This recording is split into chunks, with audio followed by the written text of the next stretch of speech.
Alors bonjour à tous, on va commencer. Les retardataires nous rejoindront. Je me présente, je m'appelle Jean Cadeau, je suis directeur technique chez K2 France. Et donc aujourd'hui, je vais vous parler du BPM et du RPA. Donc le BPM pour le Business Process Management, le RPA pour le Robotic Process Automation. Et on va voir en fait les synergies qui existent entre ces deux applications, ces deux types d'outils. Alors attendez, je vais couper le micro de mes collègues. Voilà. Hop. Ok. Donc pendant le webinaire, les micros de tout le monde sont coupés. Si vous avez envie de poser des questions, vous avez bien évidemment le droit. On fera une séance de questions-réponses à la fin. Et vous avez sur le panneau de GoToWebinar la possibilité en fait de poser vos questions. Alors j'essaierai de jeter un coup d'œil pendant la présentation, comme ça s'il y a des choses un petit peu contextuelles, j'essaierai d'y répondre, mais on y passera surtout un petit peu de temps à la fin. Donc voilà, nous allons pouvoir commencer. Alors l'agenda d'aujourd'hui, je vais commencer par faire une rapide présentation de ce que sont les outils de BPM Low Code et de RPA. Donc on verra après que ce sont deux solutions qui sont complémentaires. C'est important de bien repositionner les choses parce que aussi bien pour le RPA que pour le BPM, on va parler, le vocabulaire est le même. On va parler d'automatisation de processus, sauf qu'on ne parle pas tout à fait de la même chose. Ce ne sont pas des solutions qui sont concurrentes, ce sont des solutions qui sont complémentaires. On passera un petit peu de temps sur un cas concret, et puis après ce cas concret, on fera une démonstration des deux produits autour de ce cas. Donc, tout d'abord, on va parler donc de BPM et de RPA, mais autour de deux outils. Donc, l'outil K2 que je représente aujourd'hui, qui est un outil de BPM, et puis l'outil UiPath, qui est un outil de RPA, qui est aussi leader sur le marché. Alors, qu'est-ce que le BPM? On parle aussi de plateforme BPM low code aujourd'hui. Alors, qu'est-ce que sont tous ces termes? Alors, tout d'abord, le low code, c'est on va dire que c'est un concept qui arrive sur le marché depuis pas très longtemps. Enfin, en tout cas, sur lequel on a mis un nom, mais qui existe quand même depuis pas mal de temps. Et c'est la capacité en fait d'un outil à fournir une plateforme qui va vous permettre de créer des choses sans avoir à faire de développement, sans avoir à écrire de code. Et donc ça, c'est le credo de K2 depuis la création de K2, c'est de tout faire pour qu'on puisse créer des applications sans faire de développement spécifique. Et l'ADN de K2, elle est autour du BPM, hein, du workflow. Donc K2 est une plateforme de workflow low code, donc qui va vous permettre de construire vos applications de gestion de processus sans avoir à faire de développement spécifique. Alors du coup, les avantages d'une plateforme comme ça, c'est que ça va vous permettre une meilleure coordination entre vos équipes, mais aussi techniquement entre vos systèmes. Ça va améliorer la visibilité de vos processus, puisque tout va pouvoir être suivi en temps réel. On sait qui est intervenu, quand, qui a fait quoi, etc., etc. Et ça va vous permettre donc de construire des applications très facilement, sans forcément avoir des compétences avancées d'un point de vue technique. Alors quand on parle de K2, on parle d'une plateforme low code. Maintenant, il faut savoir que K2 est aussi une plateforme no code, c'est-à-dire que on a des clients qui ont mis en place des processus, en production des processus, sans jamais mettre les mains dans le code. Donc dans ce cas, on va vraiment parler de no code. Maintenant, on reste sur le low code parce que le no code peut faire peur de temps en temps. Tout le monde se dit, moi dans dans mon application, j'ai des spécificités. Un outil peut pas avoir pensé ça pour moi. Donc, je risque d'être enfermé si je suis dans une plateforme no-code et pas pouvoir faire ce que je veux. Eh bien, dans K2, si jamais on a besoin de faire quelque chose d'un petit peu particulier, on a toujours la possibilité, on a toujours une fenêtre de sortie pour pouvoir faire du développement spécifique. Alors, si votre application, elle est composée que de développement spécifique, on a un petit peu loupé nos objectifs, mais si vous avez besoin d'en mettre un tout petit peu à des endroits très particuliers, c'est quelque chose qui est entendable. Alors, que font nos clients avec K2? Ils mettent en place tout type d'applications. Là, on a quelques exemples comme la gestion des incidents, des demandes d'achat, des demandes d'investissement, dans les RH, les entrées de sortie de collaborateurs. Alors, on est vraiment sur une liste non exhaustive de choses qui peuvent être mises en place. On va parler d'applications administratives, donc des choses qui peuvent être mises en place dans n'importe quelle organisation. Les demandes de congés, les demandes de formation, les demandes d'achat, les demandes de validation de notes de frais dans la finance, etc., etc. Et puis on a des clients qui vont mettre en place des processus beaucoup plus métiers, dans la banque par exemple, des processus de gestion des pertes de moyens de paiement, des demandes de découvert, des demandes de crédit, dans la pharma, des choses autour du piquage qualité sur des chaînes de production. On peut vraiment aller très loin dans les domaines qui peuvent être supportés par K2. Quelques mots sur l'entreprise K2. Donc K2, c'est une société américaine qui a vu le jour au tout début des années 2000, qui a son siège social qui est basé donc à Redmond aux États-Unis, pas très loin du campus Microsoft, et puis qui a développé une vingtaine de bureaux dans le monde pour couvrir un petit peu tous les pays. Et donc moi aujourd'hui, pour vous, je représente le bureau français de K2 qui s'occupe donc du territoire francophone autour de la France, donc France, Belgique, Luxembourg, la Suisse et le Maghreb. Donc K2 en France, c'est nos clients, il y a 50% des entreprises du CAC 40 qui font confiance à K2. Mais on a aussi beaucoup d'autres clients et pas forcément des très grosses entreprises. Notre plus petit client, c'est un cabinet d'architectes avec 25 utilisateurs. Et puis à côté de ça, on travaille pour Renault pour plus d'une centaine de milliers d'utilisateurs. Donc le spectre est immense. Passons maintenant sur le RPA. Donc, qu'est-ce que le Robotic Process Automation? Donc, le RPA, c'est un outil informatique qui va vous permettre, en fait, entre autres, d'automatiser des tâches répétitives que vos utilisateurs peuvent avoir à faire et qui vont prendre du temps.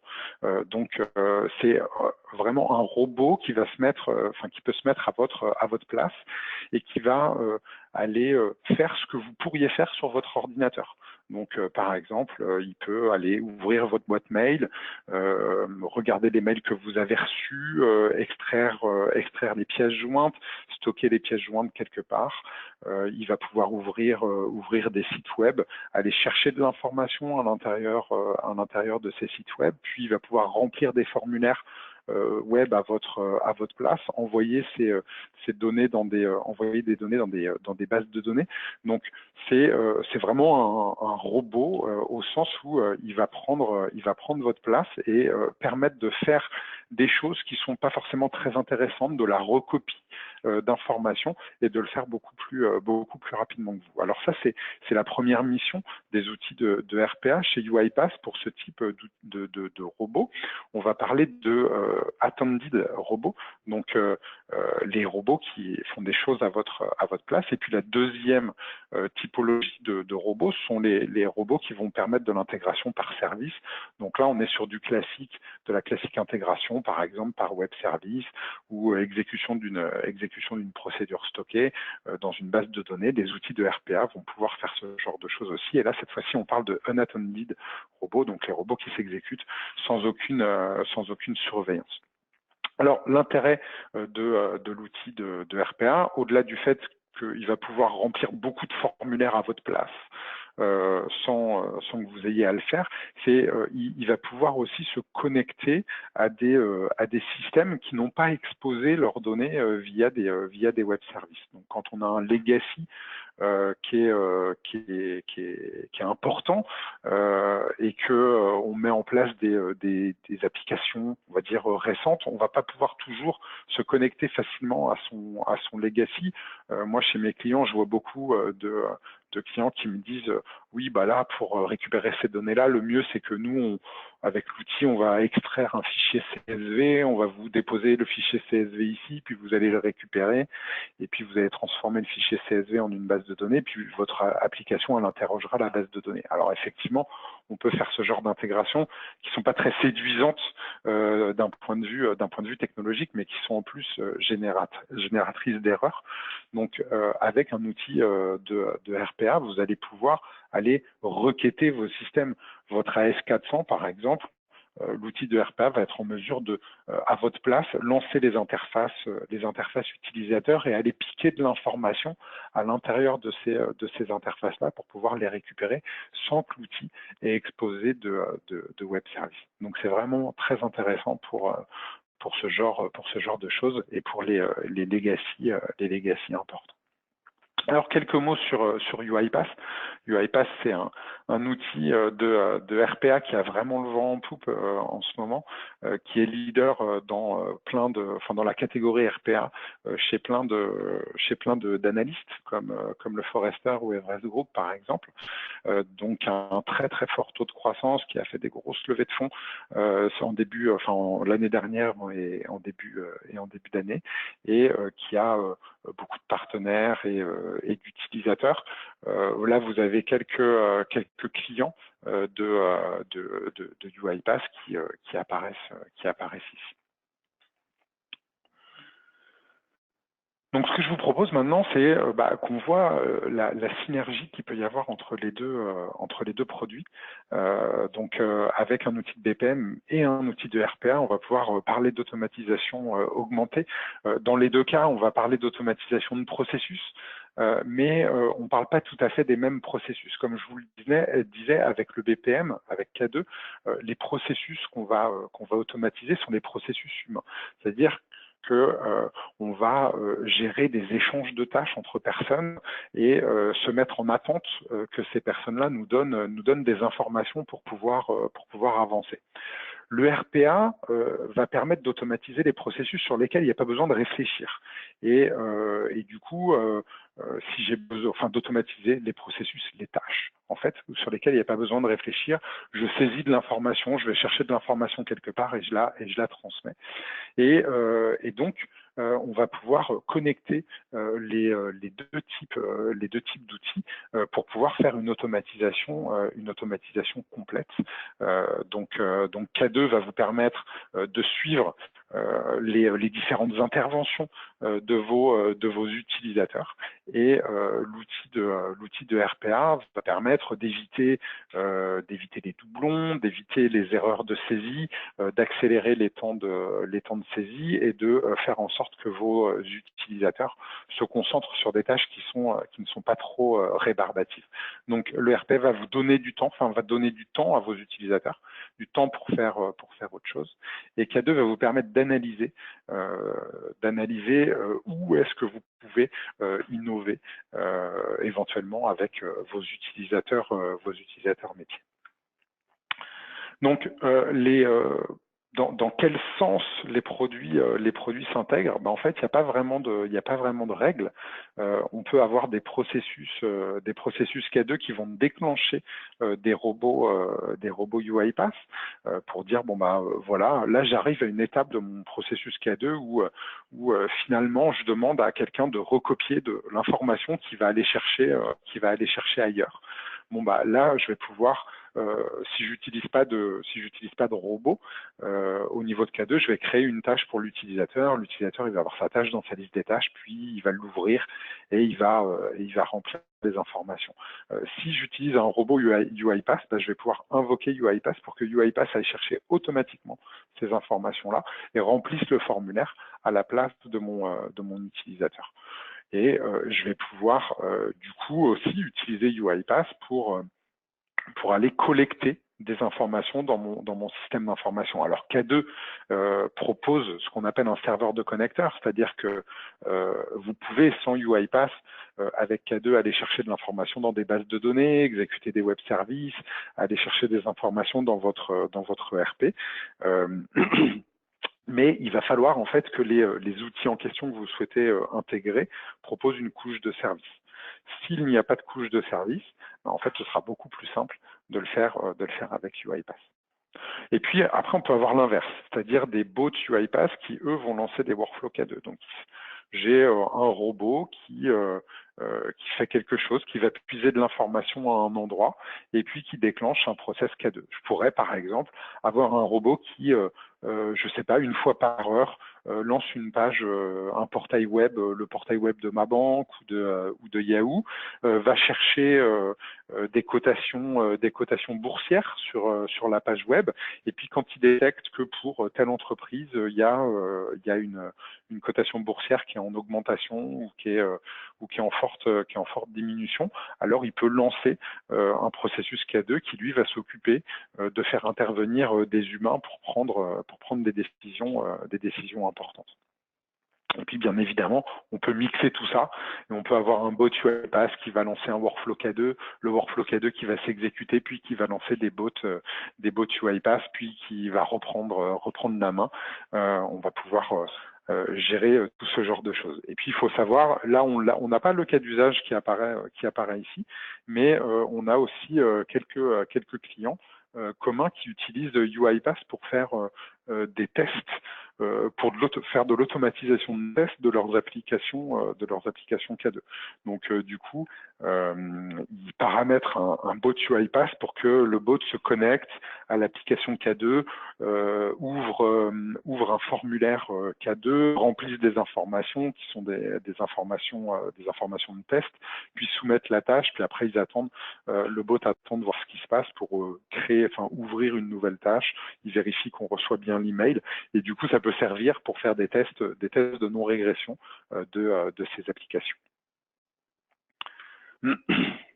Alors, on va passer sur un cas un peu plus concret qui met en exergue un petit peu les deux produits. C'est une gestion des factures fournisseurs. Alors, une gestion de factures fournisseurs sans outil de BPM, sans outil de RPA, donc un processus complètement manuel. Qu'est-ce que c'est ? J'ai des fournisseurs qui vont envoyer des factures papier à mon organisation, alors qu'ils peuvent aussi les envoyer en format PDF, mais qui vont les envoyer à une personne. Donc il y a quelqu'un qui va recevoir les factures, qui va les redistribuer au service financier qui est concerné. Le service financier va attribuer la facture, va demander aux personnes qui sont responsables en fait de ce qui a été acheté, de valider la distribution, la livraison, la réalisation de la prestation. Et puis ensuite la personne va faire signer. Il va y avoir quelqu'un qui va éventuellement relancer, et puis on va suivre tout ce qui se passe. Une fois que tout ça c'est terminé, je vais avoir un service qui va s'occuper de récupérer les factures qui ont été signées, et puis qui va intégrer le contenu de ces factures-là manuellement dans mon ERP de comptabilité. Donc faire ce genre de choses, il y a des gros risques. Il y a un risque de perte de facture, il y a un risque de saisies qui sont erronées. Je vais avoir des circuits de transmission qui sont très très lents à partir du moment où on parle de transmission de papier. Donc je vais avoir des processus de décision qui vont être ralentis. Donc tout ça, ça va être vraiment difficile à contrôler. Je vais pas gérer, je vais être en mesure, je vais pas être en mesure de gérer mes temps de traitement interne, et donc je peux avoir une relation avec mon fournisseur qui va être complètement altérée. Et donc je vais pouvoir utiliser un outil de BPM, un outil de RPA pour faciliter tout ça. Donc la première étape, c'est mon bot UiPath qui va pouvoir récupérer automatiquement les factures qui sont envoyées par mail aux responsables financiers ou aux responsables des achats.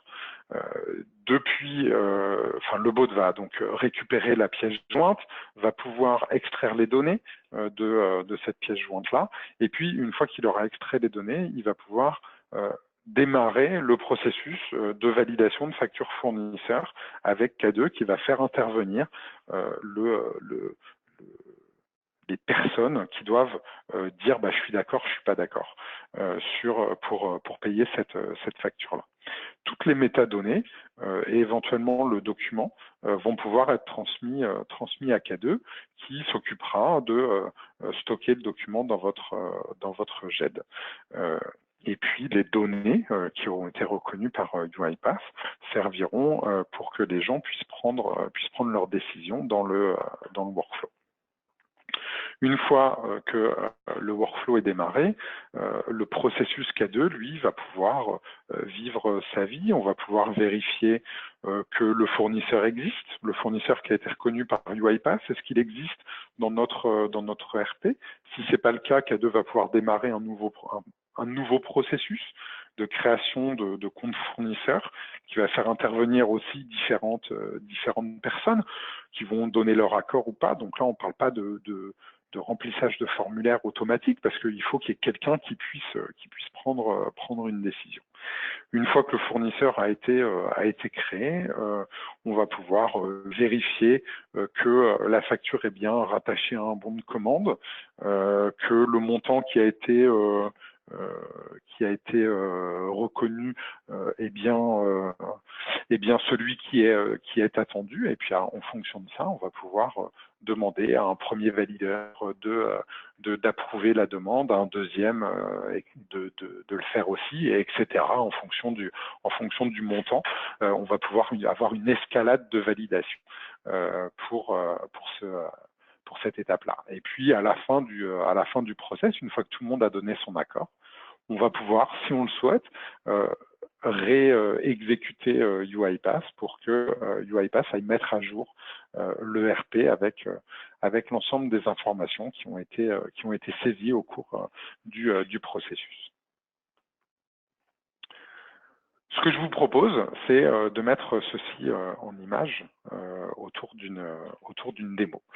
Donc, on va passer sur une démonstration live des intégrations entre K2 et UiPath. Alors, le but ici, ça va pas être de vous faire une démonstration complète de chacun des produits. Donc, si jamais vous voulez un petit peu plus d'informations sur l'un des produits, n'hésitez pas à nous contacter pour qu'on vous fasse ces démonstrations-là ou pour qu'on on vous mette à disposition d'autres webinaires qui parlent uniquement de K2 ou uniquement de UiPath. Donc là, l'idée, c'est donc sur mon environnement ici, j'ai une boîte mail qui est une boîte Gmail, qui est une boîte qui va être surveillée par un robot UiPath. Et dès que cette boîte mail reçoit un mail qui contient le mot facture dans le sujet, alors le robot va prendre la pièce jointe, puis traiter cette pièce jointe-là. Alors, là, on parle de attended robot, donc on va le voir travailler, le robot. Donc pour ça, je vais juste le déclencher. Donc je le fais, je l'active. Et puis, moi, je vais envoyer un email. Donc, hop, cet email-là, donc webinar, facture, UiPath. Je peux mettre du texte, là on s'en fiche, le texte n'est pas pris en compte.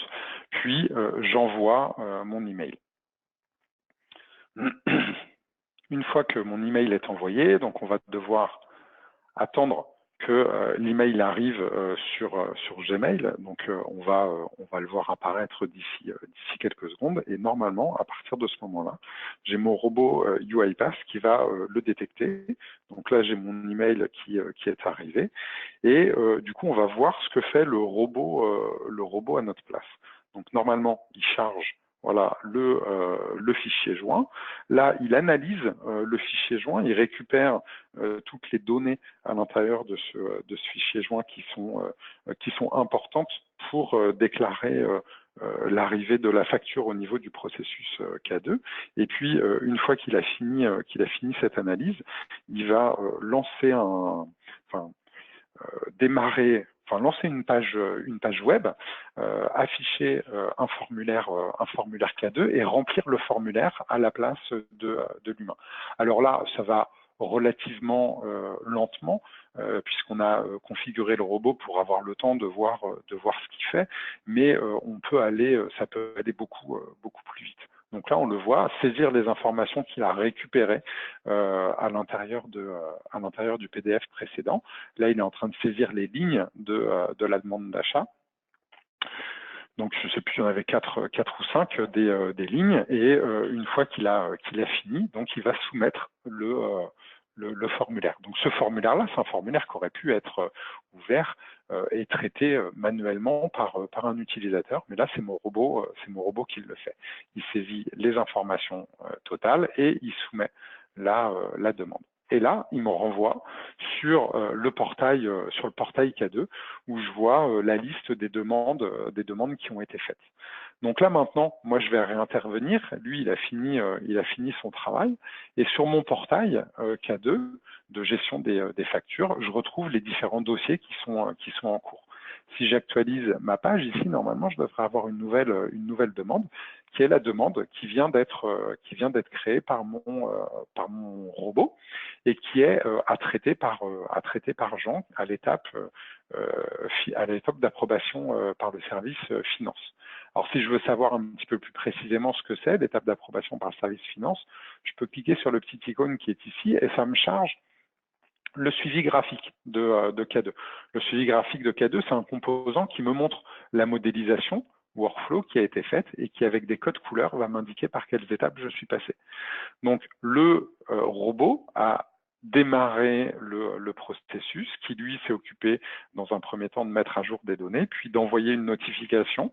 Puis après, on a testé le montant de la demande. Si la demande est supérieure à 10 000, on passe par une étape d'approbation financière. Donc, c'est l'étape entourée de bleu. Si ça n'avait pas été le cas, on serait passé directement à l'étape d'envoi à UiPath. Donc là, on est à l'étape Finance Approval. J'ai normalement reçu un email. Donc, si je regarde pour mes emails, alors cette fois-ci pas dans ma boîte Gmail, mais sur ma boîte Outlook, je retrouve ici qu'effectivement, à 9h29, donc il y a une minute, mon terminal à 2 heures de décalage, j'ai bien reçu un email qui me dit « Bonjour Jean, une demande une facture a été reçue, a été envoyée automatiquement. Ça ne nécessite pas d'action de votre part pour le moment. Et donc, voici les informations de la demande. » Donc, je reviens sur mon portail K2, qui est ici. Donc là, le portail K2 que vous avez ici, c'est quelque chose qui a été fait qui a été personnalisé, qui a été fait sans écrire de code. L'outil de modélisation, le workflow qui a été fait là aussi, ça a été fait sans écrire de code. Et du coup, moi, je vais retrouver ma liste des tâches qui est ici. Si j'actualise ma liste des tâches, j'ai effectivement une nouvelle tâche qui a été créée à 9h29. Je charge mon formulaire. Je retrouve les informations du formulaire qui correspondent à tout ce qui a été saisi automatiquement par le bot UiPath. Donc, tout ce qui a été reconnu dans la facture. Et donc, moi, je vais pouvoir prendre une décision si je le souhaite.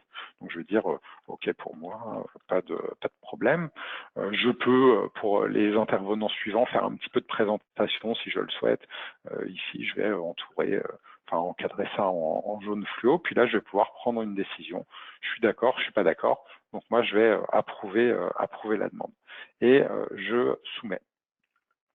Donc, une fois que ma demande est approuvée, je reviens sur mon portail et je vois que la demande numéro 80 est maintenant en traitement par le robot. Alors, qu'est-ce que ça veut dire? Si on revient sur l'outil de suivi graphique K2, on voit qu'effectivement les couleurs ont évolué, on a pris ce chemin-là et on est maintenant à l'étape où on a réactivé le robot UiPath. Alors cette fois-ci, c'est un robot qui travaille en tâche de fond. Donc c'est un unattended bot de UiPath. Et qu'est-ce que fait ce bot? En fait, il va chercher dans le RP pour faire un rapprochement entre la facture et une éventuelle commande. Et a priori, là, il n'a pas trouvé il n'a pas pu faire le rapprochement. Donc on est revenu à l'étape manuelle à une étape manuelle de résolution du problème. Alors, je reviens sur mon interface K2 ici, j'actualise et effectivement, en tant que Jean, j'ai une nouvelle tâche à traiter qui est la résolution de ce problème-là. Si j'actualise ma liste de dossiers qui est là, je vois le statut qui a changé et qui est bien correct par rapport à la tâche que je vais faire et on est reparti chez Jean. Alors là, il n'y a que pour des raisons de praticité de la démonstration, il n'y a que l'utilisateur Jean qui intervient. Comme ça, moi, ça me permet de ne pas avoir à basculer d'un utilisateur à l'autre, mais sachez que au niveau de K2, on va pouvoir mettre en place des règles d'assignation très complexes, envoyer des tâches à plein de groupes d'utilisateurs, à faire des conditions, des filtres, de dire si la demande elle vient de telle personne ou de tel service et qu'elle est de tel montant, alors c'est tel groupe d'utilisateurs qui intervient, sinon c'est tel autre, etc., etc. On va pouvoir attendre que tout le monde fasse la tâche, attendre qu'une seule personne fasse la tâche. On a vraiment les règles peuvent être poussées très loin pour pouvoir coller à votre besoin. Donc moi, sur ma tâche de résolution du problème, je vois ce que le bot a rencontré comme problème et il n'a pas trouvé le numéro de commande. Ok, donc je vais devoir résoudre ça manuellement. J'ai les détails ici de la demande, dont le numéro de commande qui est là, que je vais copier. Et puis, je vais aller voir dans mon ERP s'il existe. Alors mon ERP sur ma plateforme, j'ai pas un vrai ERP, j'ai pas du Oracle Application ou du SAP, c'est simulé, mais le principe est le même. Mon ERP, c'est un fichier texte. Donc, je vais ouvrir mon fichier texte en question. Et donc, vous voyez le fichier texte qui est utilisé, qui est celui-ci, où j'ai un certain nombre de demandes avec des montants, des dates et puis un numéro de commande. Donc, moi, je vais en prendre une au hasard, la numéro 38, et je vais remplacer le numéro de commande qui est là par le nôtre et j'enregistre mon fichier. Une fois que j'ai fait ça, alors là, la vérification, on l'a fait que sur le numéro de commande. On s'occupe pas du montant, mais dans la vraie vie, il faudrait s'occuper de ce genre de choses. Donc, je réduis ça, je reviens sur mon workflow ici, et puis je redéclenche. Je vais dire que le problème a été corrigé. Je resoumets ma tâche, je reviens ici, c'est reparti au niveau du robot. Et puis, une fois que le robot aura terminé son travail, donc on voit qu'on est à l'étape Activate Bot ici. Et si cette fois-ci le robot trouve le numéro de commande, il m'enverra un email pour me dire que c'est terminé. Donc, c'est ce qui doit être le cas normalement. Donc, on va attendre que ça se mette à jour. En attendant, j'actualise ici et la demande numéro 80 a disparu. Elle doit bien être dans les demandes qui sont terminées. Donc, je la retrouve ici. Elle est bien terminée. Pas de souci pour ça. Au niveau de mes tâches ici, j'ai plus de tâches à traiter. Et si je reviens sur mon suivi graphique, je vois que effectivement, normalement, j'ai reçu un email et le dossier est terminé. On va vérifier que j'ai bien reçu mon email ici. J'ai reçu à 9h36, donc il y a une minute, j'ai bien reçu le fait que cette demande-là avait été approuvée. Donc voilà comment on peut imbriquer K2 et UiPath. Donc où est-ce que UiPath est intervenu? Donc au moment pour démarrer le processus, si vous vous rappelez, donc il a ouvert le mail dans Gmail, récupéré la pièce jointe, il a analysé le contenu de la pièce jointe, puis ensuite il a ouvert un formulaire qui avait été mis en place avec K2, il a rempli tout seul le formulaire, puis il a démarré ce processus-là. Là, K2 a envoyé un email, a fait une vérification de montant pour voir si on devait passer par une étape d'approbation financière ou pas. Ça a été le cas. Puis, une fois que l'approbation financière a été faite, K2 a redemandé à UiPath d'intervenir, et cette fois-ci pour pousser les informations dans le RP. UiPath n'a pas trouvé ce qu'il devait mettre à jour dans le RP, donc il a renvoyé un ordre à K2 pour lui donner le résultat, c'est-à-dire j'ai pas trouvé l'information, et du coup il y a eu une nouvelle tâche humaine à traiter au niveau de K2. Puis ensuite, on a corrigé le problème et on a demandé à UiPath de refaire son travail, et cette fois-ci il l'a refait correctement. Donc voilà comment on a mis en place cette intégration entre les deux produits. Et pour faire tout ça, que ce soit côté UiPath ou côté K2, il n'y a pas eu besoin d'écrire de code. Alors on touche à des notions techniques, hein. Il ne faut pas se dire que n'importe qui dans votre organisation peut concevoir ce genre de choses, mais je n'ai pas eu de code à écrire pour invoquer les web services K2, pour invoquer les web services UiPath, pour consulter la boîte mail, pour construire les formulaires K2 qu'on a aperçus. Alors, juste une fois que tout ça s'exécute, avec K2, j'ai aussi du reporting sur mes applications. On va regarder un petit peu le reporting ici. Si j'affiche du reporting depuis la mise en production, je retrouve la charge de mon serveur K2 mois par mois. Ici, je retrouve le nombre de fois où le processus de gestion des factures a été invoqué. Donc, j'ai 49 fois ici et j'ai 7 instances qui sont en cours. Et si je clique sur le processus, je vais voir les statistiques de mon processus. Et donc là, je vais voir combien il y a eu d'instances du processus qui ont été créées par mois depuis la mise en production du processus. Donc on voit qu'au mois de juillet, on est rendu à la 5e fois où ce processus est déclaré. Je vois justement ces 5 demandes qui sont ici, et en dessous, je retrouve des statistiques sur les étapes du processus. Donc combien de temps il faut en moyenne pour traiter chacune des étapes qui composent le processus. Donc on voit que l'étape Finance Approval, en moyenne, elle prend 2 semaines, quand l'étape de résolution manuelle prend, elle, en moyenne 1 semaine et presque une journée. Donc bon, là on n'est pas sur une vraie production, donc on n'a pas des choses cohérentes forcément, mais ça vous permet de remonter ces choses-là, de voir que vous avez des éventuels boulots d'étranglement dans vos processus, voir quelle est l'étape qui prend le plus de temps, et du coup vous pouvez vous concentrer sur cette étape-là pour essayer de l'améliorer, pour peut-être l'envoyer à plus de personnes si elle peut être traitée par d'autres personnes.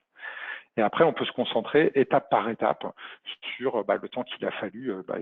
Sur l'étape Finance Approval, par exemple, on va voir combien de temps il a fallu en moyenne pour la traiter. Donc on voit que au mois de mai, juin, juillet, c'est une étape qui s'est faite quasiment instantanément, quand au mois de février, au mois de mars, il fallait plusieurs semaines pour la traiter. Et puis on voit qui sont les personnes qui interviennent. Et donc on voit que c'est beaucoup plus rapide parce que j'interviens beaucoup en fait, et que du coup je travaille rapidement. Et donc on voit pour chacune de ces étapes-là le temps moyen nécessaire, enfin le temps pour chacune des étapes, pour chacun des dossiers. Et des statistiques que vous avez nativement avec K2. Donc il est 11h40. Juste, je voudrais illustrer, alors ça va être très rapide, mais je voudrais illustrer l'espace de 5 minutes, ce que ça veut dire que de mettre en place des applications en mode low code. Donc je vais aller dans l'outil de conception K2. Ici, donc le K2 Designer, qui est un outil client léger, et je vais aller voir les objets qui ont été créés pour l'application que je viens de vous montrer, donc la démo UiPath qui est là. Donc là, j'ai le workflow. donc je vais demander à modifier le workflow. Et donc, on retrouve le workflow tel que vous le voyez tout à l'heure dans le suivi graphique, sauf que cette fois-ci, là, on peut intervenir dessus, on peut faire des modifications. Alors, comment je fais une modification dans mon workflow K2? Je vais dire que à la suite de cette étape-là, il va y en avoir une nouvelle qui va générer une nouvelle étape. Puis, une fois que cette étape-là elle sera terminée, on ira sur celle-ci, par exemple. Puis après, je vais décider de ce qui se passe à l'intérieur de chacune des étapes.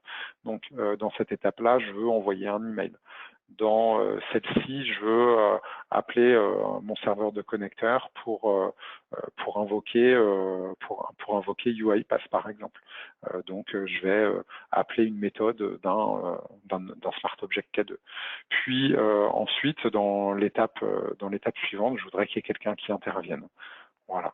Donc voilà comment je construis mon workflow avec K2. Puis après, pour chacune de mes petites briques ici, je vais avoir sur la partie droite une configuration. Donc là, c'est un envoi d'email. Donc je vais devoir définir qui est l'auteur, pas qui est l'auteur, qui reçoit le mail, qui est en copie cachée, quel est le sujet du mail, quel est le corps du message, quelles sont les pièces jointes. Et je vais pouvoir utiliser les données qui circulent au sein de mon application. Donc là, j'ai mis les données de ma facture et je vais pouvoir mettre dans le sujet, par exemple, l'identifiant de la facture.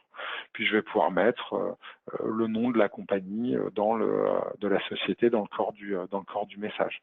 Je peux utiliser la personne ici concernée pour la mettre dans les destinataires. Alors, pardon, faut que je fasse comme ça, hop, voilà, pour la mettre dans les destinataires, etc., etc. Donc j'ai vraiment pas de code à écrire. Si je veux faire un petit peu de calcul sur mes données, je peux utiliser des fonctions que j'ai là, comme les fonctions Excel. Et ça va me permettre je sais pas, par exemple, de faire un calcul de montant TTC quand j'ai que le montant TVA qui a été enregistré, par exemple. Donc ça, c'est pour construire les workflows. Et puis pour construire les formulaires, je vais aller sur un des formulaires. Donc, je vois les formulaires de la démonstration. Donc, par exemple, le formulaire de page d'accueil ici, si je veux le modifier. Donc, je clique sur le bouton Edit. Et puis, je retrouve le formulaire tel qu'on le voyait tout à l'heure, donc en mode WYSIWYG. Et je vais pouvoir dire, bon, bah là, je voudrais rajouter un tableau entre ces deux espaces, 3 colonnes, 3 lignes. Puis après, à l'intérieur de mon tableau, je vais mettre, je vais par exemple commencer par fusionner ces 2 colonnes. Toc. Enfin, ces 3 colonnes, je vais mettre un champ text area ici, je vais mettre un champ de type rating ici, etc., etc. Puis après, je peux donner un petit peu de sens à tout ça, dire que par défaut, le champ text area, il est caché, et puis que je le fais apparaître quand je clique sur le bouton là, grâce aux règles. Je vais pouvoir aussi, bien évidemment, changer le charting graphique de mon formulaire en choisissant dans les thèmes. Ici, je vais prendre un thème qui casse un petit peu, le thème Platinum. Et du coup, je change toutes ces choses-là et j'ai pas besoin d'écrire de code, même pour faire des choses beaucoup plus complexes que ça. Donc voilà, ce que je vous disais en introduction, c'est que on va pas avoir le temps aujourd'hui de faire une démonstration très avancée de chacun des outils K2, mais que vous pourrez retrouver ça sur Internet ou nous demander. Donc là, vous avez l'outil de conception UiPath, où on peut, par exemple, regarder le bot qui s'exécute pour faire la réconciliation de numéros de commande. Et donc là, on est sur une interface alors qui n'a rien à voir avec K2 graphiquement parlant, mais qui fonctionne sur les mêmes principes en mode glisser-déposer.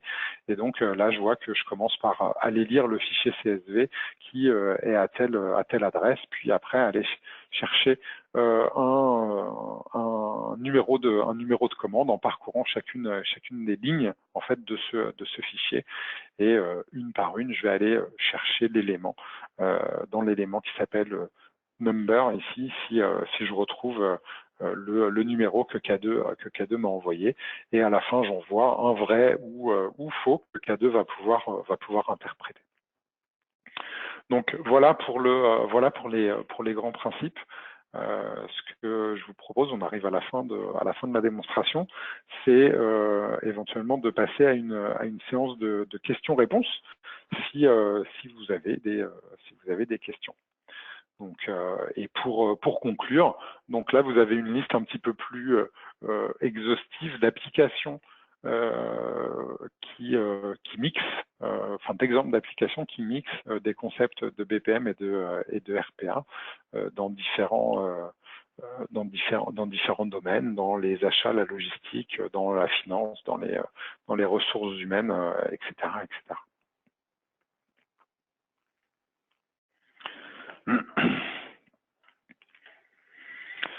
Et donc l'objectif des deux produits, des deux typologies de produits, c'est vraiment de vous permettre de faire les choses beaucoup plus rapidement. Donc déjà de concevoir les choses plus rapidement, puisque c'est un des leitmotifs de K2, et deux, de faire en sorte qu'elles s'exécutent plus rapidement. Donc globalement, vous allez pouvoir gagner beaucoup de temps et avoir des capacités opérationnelles qui vont être décuplées, des gens qui vont se concentrer sur leur métier.